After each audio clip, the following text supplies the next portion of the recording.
All right, here we go for attempt number 2 for week 1 discussion. Now that I've read all of module 1. First time I did this, I thought it was an introduction and then just based on opinion.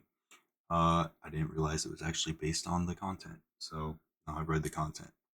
So let's start off with the introduction. What is my name? My name is Brett. Where am I from? I am originally from Eugene, Oregon. What am I hoping to get out of this class? So, to be honest, I'm taking this class because it's a requirement here at George Fox, even though I have 2 associate degrees and 180 credits completed. Um, but I'm trying not to be bitter about it, even though this doesn't pertain to my major. Um, Trying to keep an open mind, so I'm hoping I can get something out of it still. I'll put in the work and attempt to get a high grade so that way my GPA doesn't drop. Uh, what is something that you'd like the group to know about you? I am an Army veteran. I've spent the last 10 plus years in healthcare. I started off in pharmacy, went to school for radiology um, as an x ray tech. Then I've worked in optometry, ophthalmology, and hospital administration.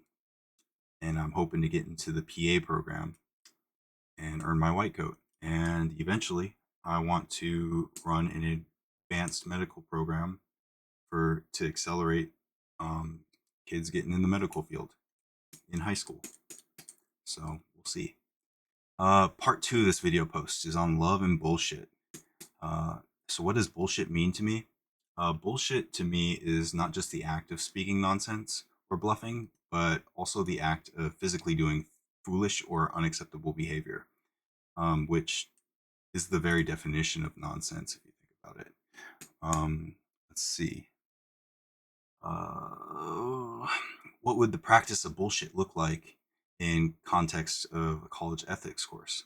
So the practice of bullshit in context according to module 1.2 in this ethics course refers to speaking in nonsense, which can essentially be summed up to speaking without regards to whether what you're saying is true or false. Essentially, you don't care. Uh, you're only interested in being perceived as knowledgeable and being seen as concerned with the truth. Uh,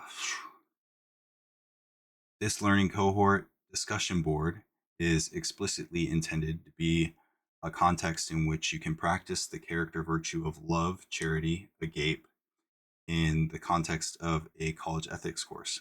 What norms or expectations should regulate how your group participates in the discussion board if it is a place where you love one another as colleagues in this class?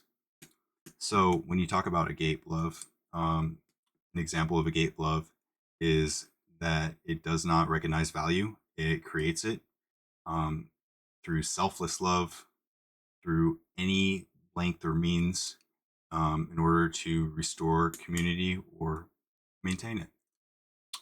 So, with that in mind, when replying to others, we should not be judgmental or degrading, and all of our discussion responses should be approached with good intentions and hoping for a positive outcome or growth in learning. And that's it for discussion 1.